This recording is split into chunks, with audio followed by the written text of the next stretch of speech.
এই ব্যক্তিজনলৈ লক্ষ্য কৰক, তেখেতৰ হাতখন নাই।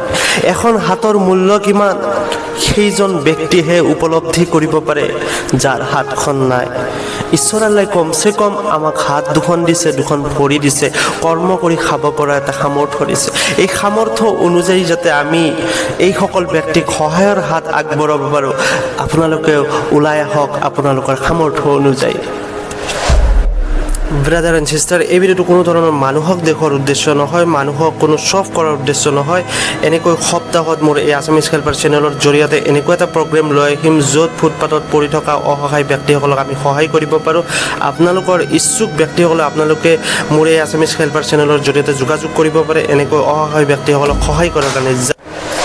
এই ব্যক্তিজনলৈ লক্ষ্য কৰক, তেখেতৰ হাতখন নাই।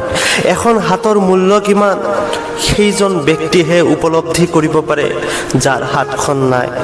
ঈশ্বৰ আল্লাই কমচে কম আমাক হাত দুখন দিছে, দুখন ভৰি দিছে, কৰ্ম কৰি খাব পৰা এটা সামৰ্থ্য দিছে।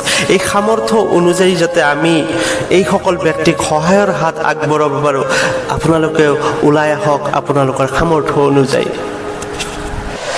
এইজনা ব্যক্তি আমাক দেখি ওচৰত আহিছে আৰু কৈছে, দাদা কিবা এটা কাম দিয়ক, আমি খাবলৈ দিছোঁ।